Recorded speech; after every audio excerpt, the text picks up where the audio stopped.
तो वापस स्वागत है। यह लेक्चर नंबर 58 है। हम नॉन होमोजीनियस लीनियर इक्वेशंस के सॉल्यूशन के बारे में बात करेंगे और खासकर हम पर्टिकुलर इंटीग्रल का मूल्यांकन करने के लिए सॉल्यूशन तकनीकों को ढूंढेंगे। तो पिछले लेक्चर में हम पहले ही देख चुके हैं कि कांस्टेंट कोएफिशिएंट के साथ लीनियर डिफरेंशियल इक्वेशन का कॉम्प्लीमेंट्री फंक्शन कैसे प्राप्त करते हैं, और हम यह चर्चा भी पहले कर चुके हैं कि एक दी गई डिफरेंशियल इक्वेशन का व्यापक जनरल सॉल्यूशन निकालने के लिए हमें कॉम्प्लीमेंट्री फंक्शन निकालना होगा और हमें इंटीग्रल निकालना होगा, और जब हम दोनों को जोड़ते हैं हमें दी गई नॉन होमोजेनियस डिफरेंशियल इक्वेशन का व्यापक जनरल सॉल्यूशन प्राप्त होगा। तो आज के लेक्चर में हमारा ध्यान केंद्रित रहेगा कि दी गई डिफरेंशियल इक्वेशन का पर्टिकुलर सॉल्यूशन कैसे निकालें। तो दी गई डिफरेंशियल इक्वेशन इस ऑपरेटर फॉर्म में रिटेन करके हमारे पास है यह एफ डी वाई इक्वल है एक्स के एक्स छोटे एक्स का एक फंक्शन है, और फिर यहाँ यह एक्सप्रेशन इस एफ डी द्वारा लिखा जाता है जिस पर हम पहले ही पिछले लेक्चर में चर्चा कर चुके हैं। तो इस इक्वेशन का पर्टिकुलर इंटीग्रल या पर्टिकुलर सॉल्यूशन हम यहाँ 1/fd और x पर ऑपरेटेड जैसे डिनोट करेंगे, तो यह 1/fd इनवर्स ऑपरेटर की तरह है जिसे हम यहाँ इस इक्वेशन से मल्टीप्लाई कर देते हैं और फिर हमें सॉल्यूशन के तौर पर सीधा यह y मिलता है 1/fd और यह x, और यहाँ हम देखेंगे किसी फंक्शन x पर 1/fd कैसे ऑपरेट करते हैं जो यहाँ x का फंक्शन है। तो इसे कहते हैं इनवर्स ऑपरेटर, और यहाँ विचार जिस पर पहले ही चर्चा हो चुकी है उसे इस d minus alpha 1 d minus alpha 2 और इसी तरह आगे d माइनस अल्फा n की टर्म्स में एक्सप्रेस किया जा सकता है, जहाँ ये अल्फा पूरक इक्वेशन की रूट्स हैं। तो पर्टिकुलर इंटीग्रल इस टर्म 1 यह x में लिखा जाए और यह टी इन डी माइनस सब अल्फा के प्रोडक्ट के अलावा कुछ नहीं है। तो हमने यहाँ लिखा है 1/d माइनस सभी अल्फा 1/d माइनस सभी अल्फा 2 और इस 1/d माइनस अल्फा n जो ए पर ऑपरेटेड है का प्रोडक्ट यह x।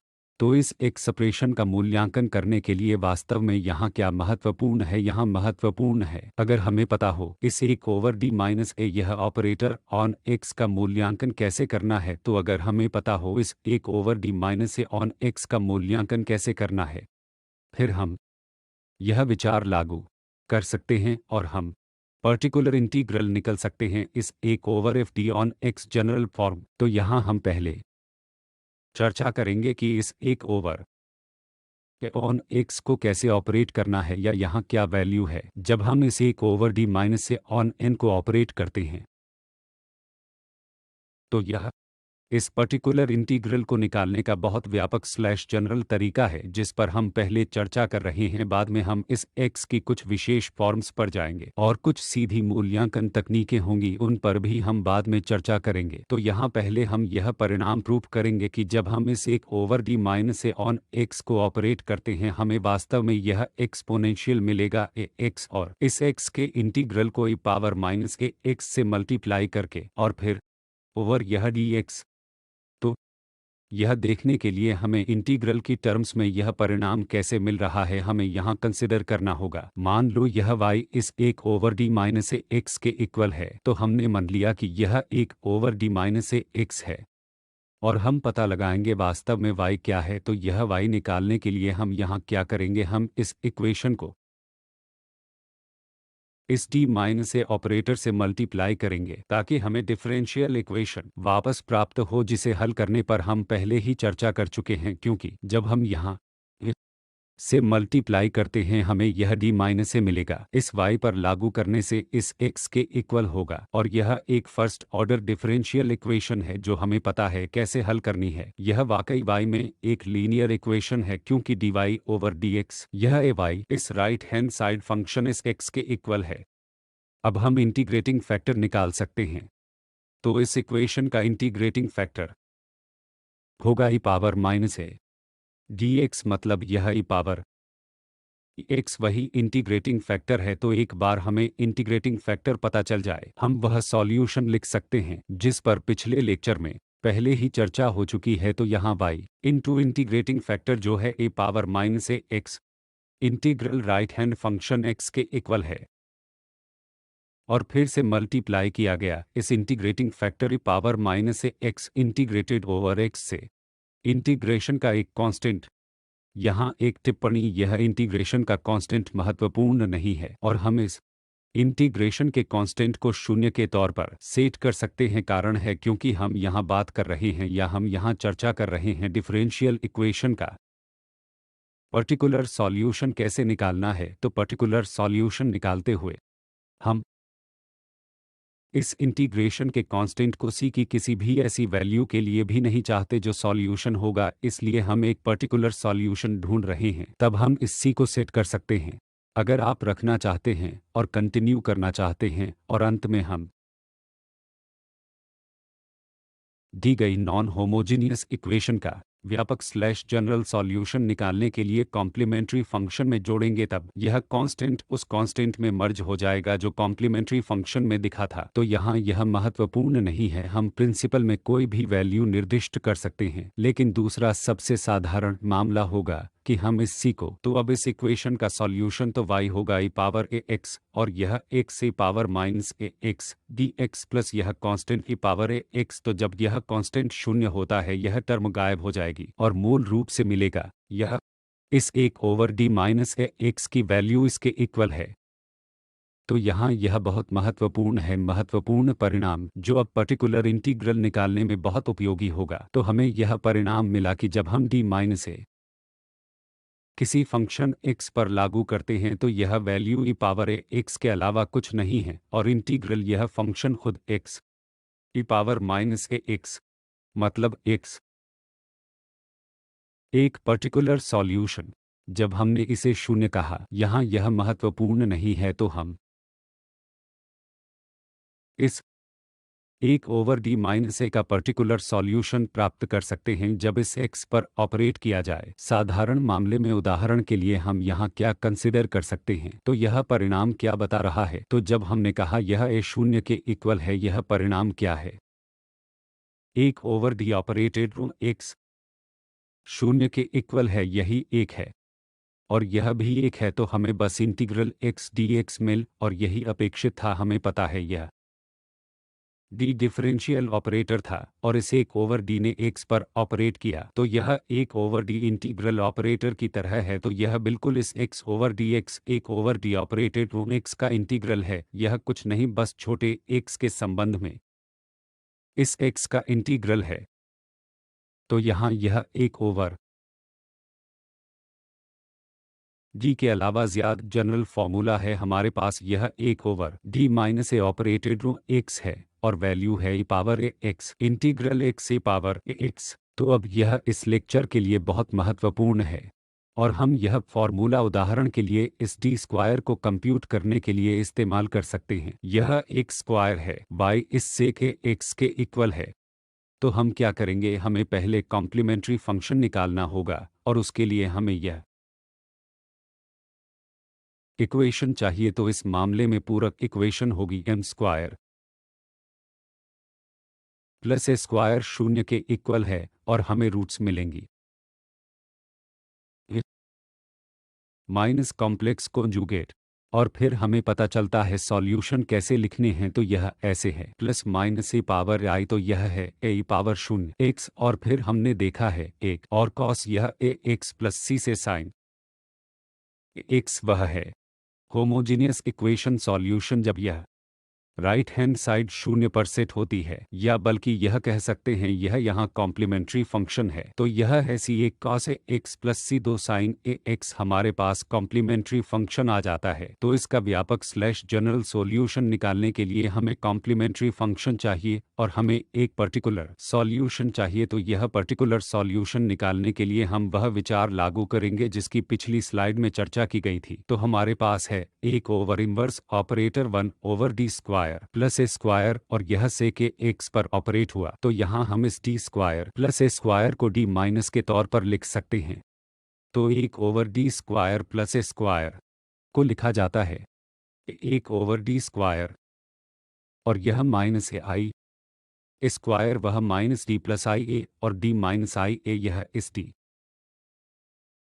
माइनस आई और डी प्लस ए आई का प्रोडक्ट है, और फिर 1/d minus A I D plus A I, और फिर हम यह पार्शियल फ्रैक्शंस कर सकते हैं, तो हमें वह एक्सप्रेशन मिलेगा जो यहाँ दिया गया है, 1/d² प्लस ए स्क्वायर। और अब हम इस सेक ए एक्स पर ऑपरेट करना चाहते हैं, वह इसलिए क्योंकि हम पहले से यह फॉर्मूला जानते हैं, 1/d माइनस आई ए या 1/d प्लस इस कांस्टेंट के लिए। तो अब हमें यहाँ कंप्यूट करना है। उदाहरण के लिए हमें पहले 1/d minus I A operated को से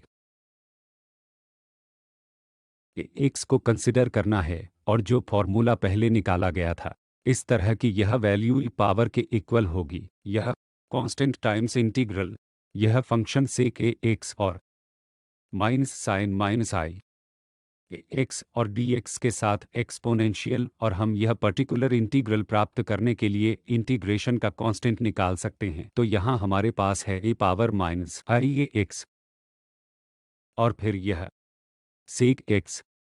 तो यहाँ हमारे पास है यह से ए एक्स, और यह ई पावर आई ए एक्स, जिसे हम लिख सकते हैं cos A x minus I sign A X.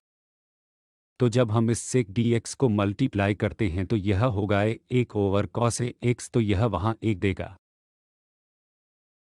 और फिर हमारे पास है यह माइनस आई, और है साइन ए इस cos ए एक्स द्वारा विभाजित। तो यह यहाँ इंटीग्रेंट है, और हम यहाँ ओवर एक्स इंटीग्रेट कर रहे हैं, तो यह वाला यहाँ x देगा, इसका इंटीग्रल, और फिर यह cos सब्स्टिट्यूट हो जाएगा t के तौर पर, फिर यह साइन ए एक्स।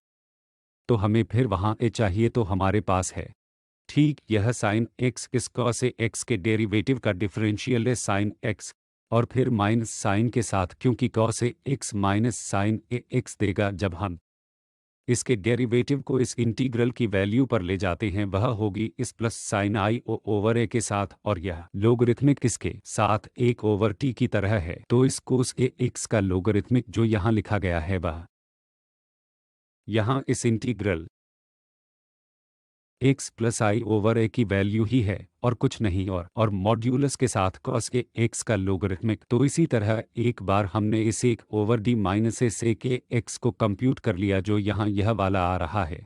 हम क्या कर सकते हैं, हम इस 1/d प्लस आई ए को भी कंप्यूट कर सकते हैं। तो 1 plus 1/d plus I A over sec A x.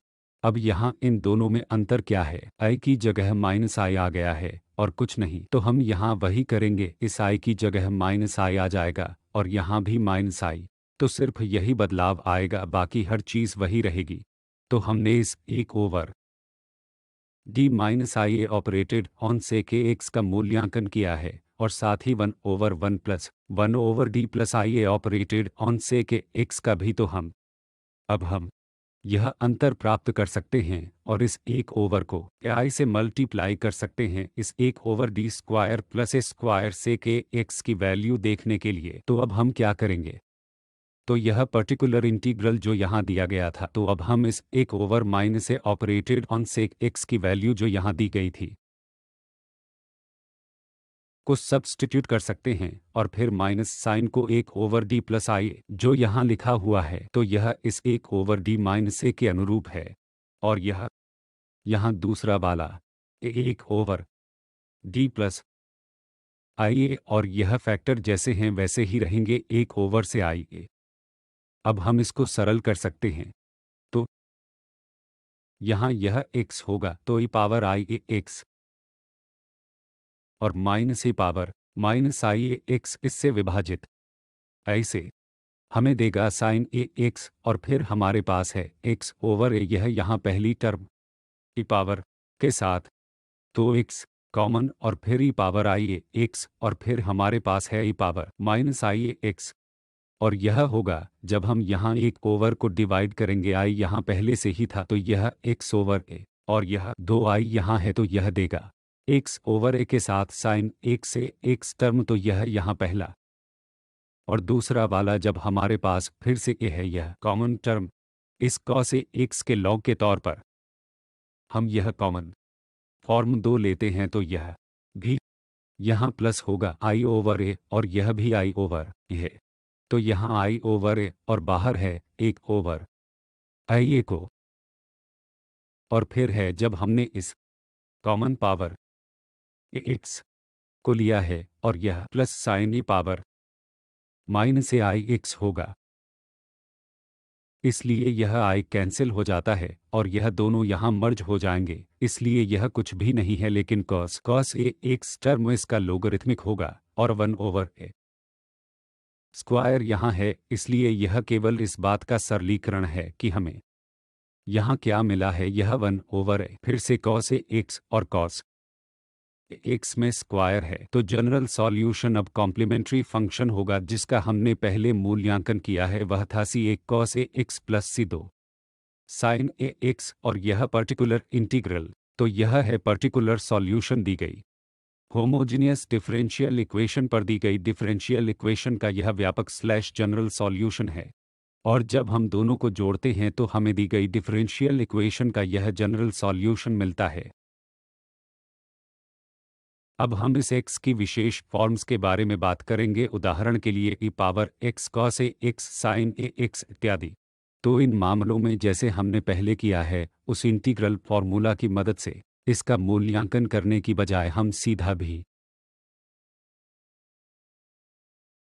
यह फॉर्मूला याद रखें और कई मामलों में मूल्यांकन करना बहुत आसान हो जाएगा जब हमारे पास राइट हैंड साइड है ऐसे साधारण फंक्शन।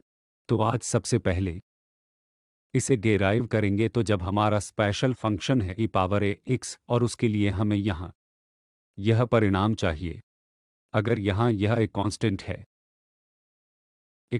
है तो यह F T operated on E power A x कुछ नहीं बस F A E power A X है। इसका मतलब जब हम इस एफ टी को ई पावर ए एक्स पर अप्लाई करते हैं तो वैल्यू इस ऑपरेटर की वैल्यू जब ई पावर ए एक्स पर ऑपरेट होता है बस एफ होगी और कुछ नहीं तो डी की जगह ए आ जाएगा, और हमारे पास यह ई पावर ए एक्स होती है तो यह हम पहले देखेंगे, जिसे पाना बहुत आसान है क्योंकि जब हम डी को ई पावर ए एक्स पर ऑपरेट करते हैं हमें क्या मिलता है, तो डी का मतलब है डेरिवेटिव अंतर। इस ई पावर ए एक्स का डेरिवेटिव जो ई पावर ए एक्स को ऐसे मल्टीप्लाई किया गया है और कुछ नहीं। तो हम यहाँ क्या पाते हैं, जब एक बार हम इस डेरिवेटिव को यहाँ अप्लाई कर देते हैं कि इसकी जगह यह ए आ जाता है, वही होता है अगर हम इसे 2 टाइम्स करते हैं क्या होगा, हमें इस ई पावर एक्स के साथ स्क्वायर मिलेगा और फिर से वही रूल डी स्क्वायर की जगह स्क्वायर टर्म्स आ जाती हैं। तो अगर आप इसे जनरल तौर भी पर कंटिन्यू करें हमें यह डी पावर एन ही एक्स प्राप्त होगा और इस डी की जगह बस A power N E power X आ जाएगा। तो जब हमारे पास यह ऑपरेटर एफ है जो आमतौर पर टी पावर एन प्लस आई मतलब इस तरह का पॉलिनॉमियल होता है, तो यही चीज होगी जब यह D power E power A x जिसकी जगह डी आ जाएगा उसकी जगह आ जाएगा। तो यहाँ पूरे एक सेपरेशन में जब हमारे पास यह एफ डी है हम ई पावर ए एक्स पर अप्लाई करते हैं, क्या होगा कि इन सभी डी की जगह ए आ जाएगा, तो एफ डी की बजाय हमें एफ ए मिलेगा और यह ई पावर ए एक्स जैसा है वैसा ही रहेगा। तो यह जनरल परिणाम है। अब यहाँ क्या डेराइव करना उपयोगी है, जब यह राइट हैंड साइड एक special function E power A X है तो हमारे पास यहाँ क्या है, F D power A x equal है एफ ए ई पावर एक्स। तो अब इसके साथ हम इस स्पेशल फॉर्म का पहला परिणाम डेराइव कर सकते हैं और वह यहाँ है, अगर x इस form E power A X का है तो एक पर्टिकुलर इंटीग्रल प्राप्त करने के लिए f निकालने के लिए पर्टिकुलर इंटीग्रल का मूल्यांकन करने का हमारा क्या फॉर्मूला होगा। तो यह उदाहरण के लिए हमारी डिफरेंशियल इक्वेशन y इक्वल है ई पावर ए एक्स। तो यहाँ right hand side special function है यह एक्सपोनेंशियल ए एक्स। हम पिछली स्लाइड से पहले से ही यह जानते हैं कि एफ डी जब ई पावर ए एक्स किया जाता है हमें एफ ए पावर एक्स मिलता है, और अब हम यहाँ क्या करते हैं, हम दोनों साइड्स को ऑपरेट करते हैं यह इन्वर्स ऑपरेटर एक ओवर एफ डी, और फिर तब हमें यहाँ क्या मिलेगा जब हम अप्लाई करेंगे, तो यह एफ डी और इन्वर्स एफ डी बस एक दूसरे को कैंसिल कर देंगे। तो हमारे पास है ए ई पावर ए एक्स इक्वल है इस एक ओवर एफ डी के हमारे पास यह इन्वर्स ऑपरेटर है जिसे इस एफ ए पावर एक्स पर अप्लाई किया गया है। और इस एफ ए का इस इन्वर्स ऑपरेटर से कोई वास्ता नहीं है क्योंकि यह बस एक कांस्टेंट है, तो हम इस कांस्टेंट को बाहर निकाल सकते हैं। और एफ ए मूल रूप से हमारे पास है एक ओवर डी और ऑपरेटेड ऑन ए एक्स। तो अब यह संबंध बनाएं कि ई पावर ए एक्स है एफ ए एक over F D E power A X. हमें क्या मिल रहा है, यह इन्वर्स ऑपरेटर इस ई पावर ए एक्स पर यह एफ ए से डिवाइड किए गए ई पावर ए एक्स के अलावा कुछ नहीं है। तो यहाँ यह दिलचस्प परिणाम क्या है कि जब हम इस एक ओवर एफ डी को ई पावर ए एक्स पर ऑपरेट करते हैं, हमें ज़्यादा कुछ नहीं करना होता, हमें वह फॉर्मूला उपयोग नहीं करना होता जो हमने पहले डेराइव किया था। हम क्या कर सकते हैं, बस डी की जगह आ जाएगा और यही इस एक ओवर एफ डी के ऑपरेटर की वैल्यू है जब हमारे पास यह राइट हैंड साइड फंक्शन ई पावर एक्स है।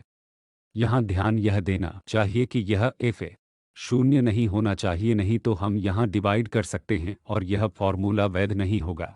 तो यह फिर से एक महत्वपूर्ण पॉइंट है कि एफ ए शून्य के इक्वल नहीं होना चाहिए, नहीं तो इसका कोई मतलब नहीं निकलता। अब सवाल उठता है कि क्या होगा अगर यह एफ ए, तो हमारे पास है यह एफ डी, और जब हम यहाँ इस ए को सब्स्टिट्यूट करते हैं और अगर यह शून्य बन जाता है तो फॉर्मूला क्या होगा, इस पर्टिकुलर इंटीग्रल में यहाँ क्या बदलाव होंगे।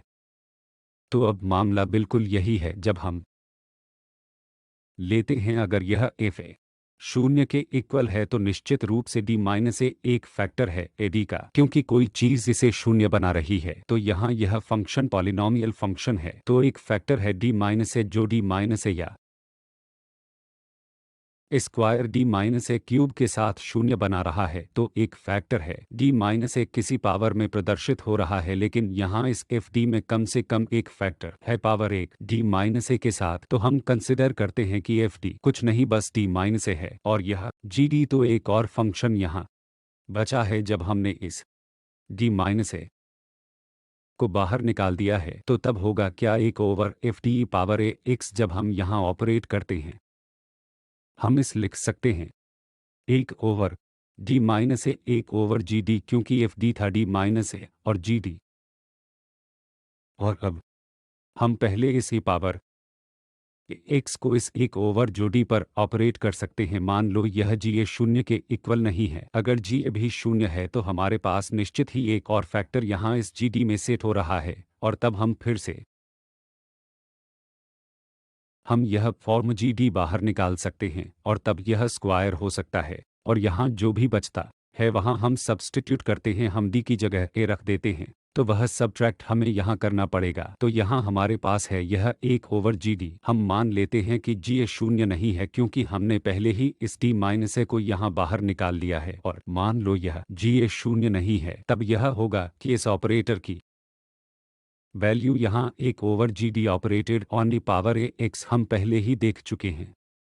अगर जी ए शून्य नहीं है यहाँ वैल्यू कुछ नहीं होगी, लेकिन यहाँ यह एक over G operated on E power exponential A X, तब हमारे पास है एक over G A power A X, और फिर से यह फैक्टर एक ओवर डी माइनस ए जैसा है वैसा ही सेट हो रहा है। तो अगर यहाँ यह जी ए शून्य के इक्वल नहीं है, यह फिर एक अजम्पशन है, और अगर यह शून्य है हम फिर से समान तरीके से हैंडल करेंगे।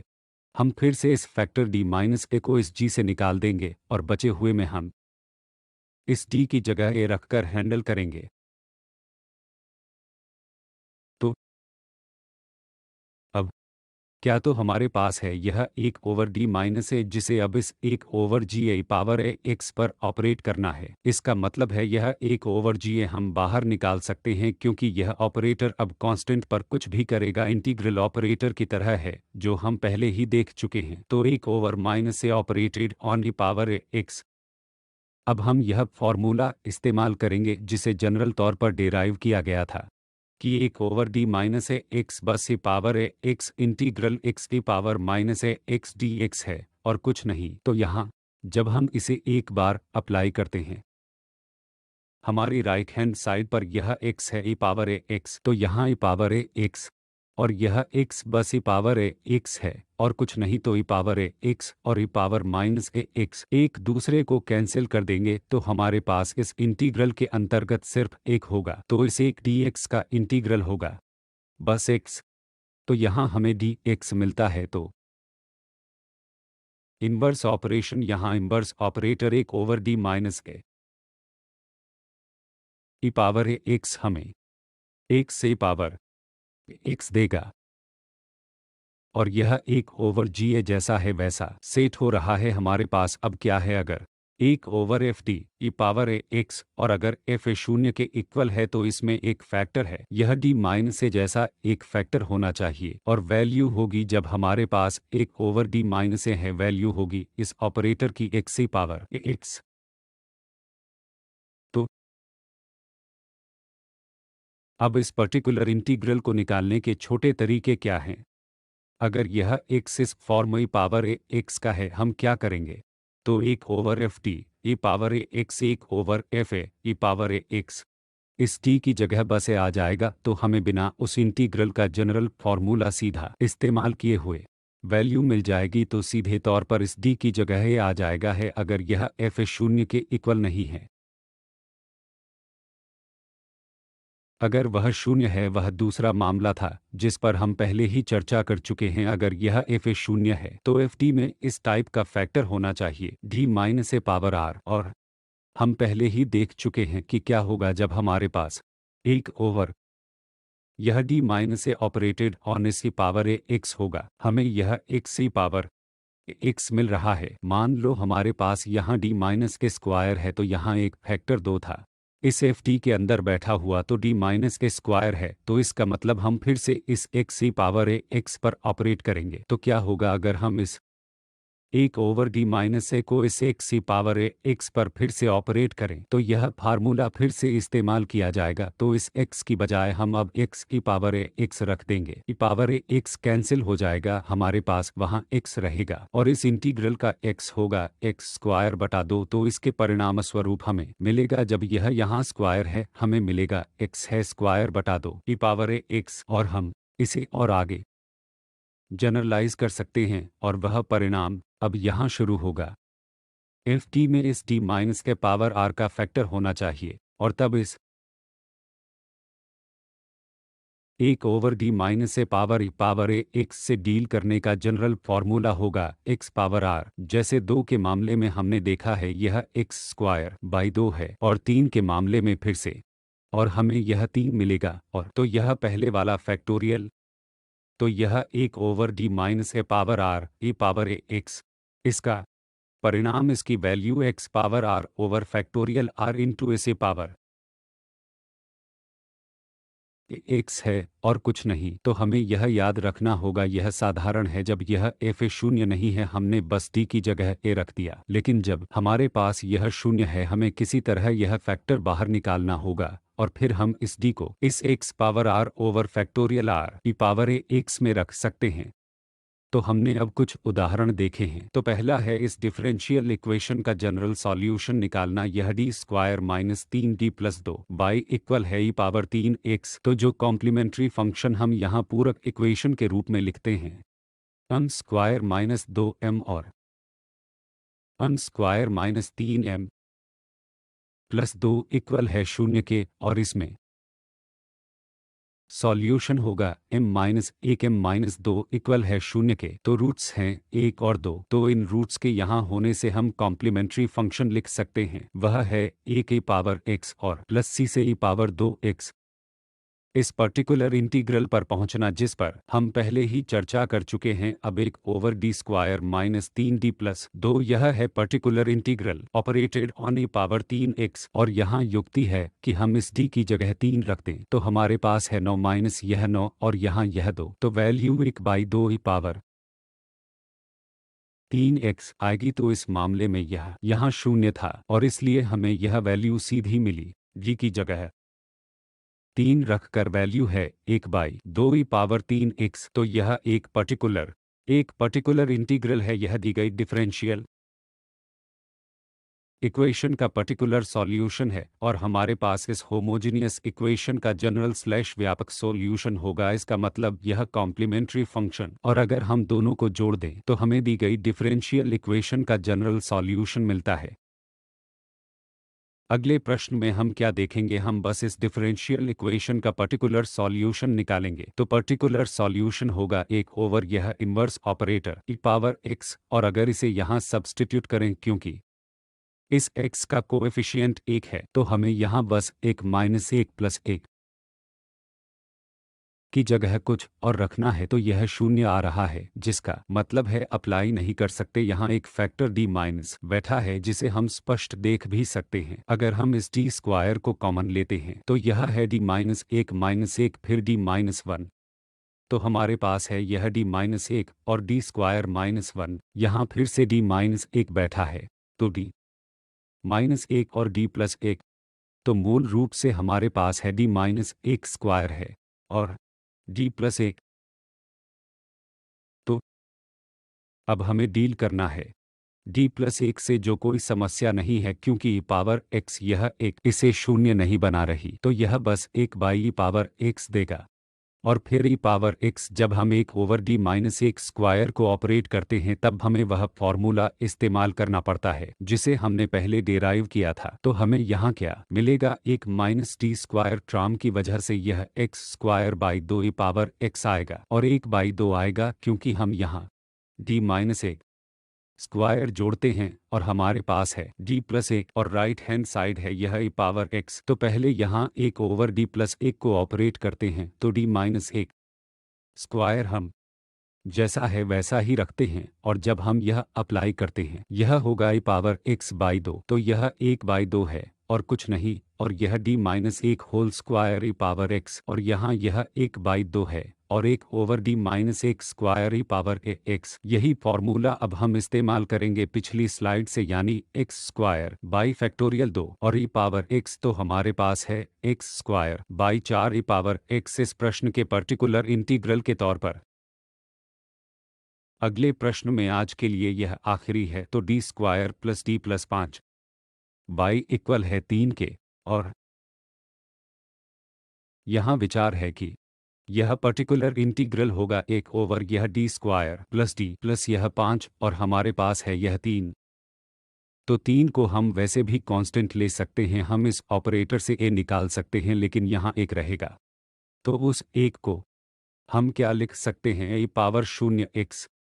वह युक्ति यहाँ इस्तेमाल की जाती है 3, इसे हम यहाँ इस ऑपरेटर से बाहर निकाल सकते हैं क्योंकि यह ऑपरेटर कांस्टेंट के साथ कुछ नहीं करेगा, और यहाँ e पावर 0 x जो 1 की जगह ले रही है, तो यह 0 इस d के लिए सब्स्टिट्यूट हो जाएगा, वही फॉर्मूला जो हमने e पावर x के लिए इस्तेमाल किया है। तो अब यह करके हमें मिलेगी वैल्यू 3, और फिर जब हम इस d को 1 ओवर 5 पर रखते हैं तो वैल्यू होगी 3 बाई 5।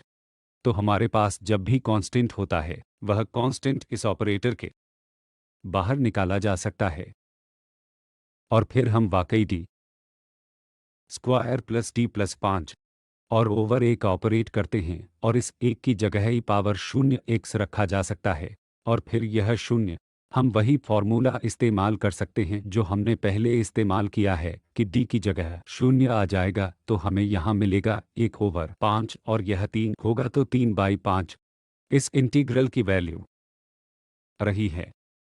तो यह है इस इक्वेशन का पर्टिकुलर इंटीग्रल, यह इस इक्वेशन का एक पर्टिकुलर सॉल्यूशन है। तो अब कंक्लूजन पर आते हुए हमने पर्टिकुलर इंटीग्रल देखा है, और इंटीग्रल निकालने के लिए जनरल फॉर्मूला बहुत उपयोगी होगा। हमारे पास ऐसा शॉर्टकट तरीका नहीं होता जिस पर हमने special functions x power x की तरह चर्चा की है, तो यह वैसे भी इस्तेमाल किया जा सकता है जब तक हम इस इंटीग्रल का मूल्यांकन कर सकते हैं। और स्पेशल फॉर्म्स का भी हमने आज इस e पावर x पर चर्चा की है, तो रूल था कि 1 ओवर d पावर x में इस d की जगह हमें रख सकते हैं अगर यह f शून्य नहीं है, और अगर यह शून्य है तो हमारे पास निश्चित ही d माइनस ए फैक्टर हो सकता है, और हम उसका भी आसानी से मूल्यांकन कर सकते हैं x power r by factorial r और e पावर x। तो इसी के साथ अब इन लेक्चरों को तैयार करने के लिए हमारे पास ये संदर्भ हैं, और आपके ध्यान देने के लिए आपका धन्यवाद।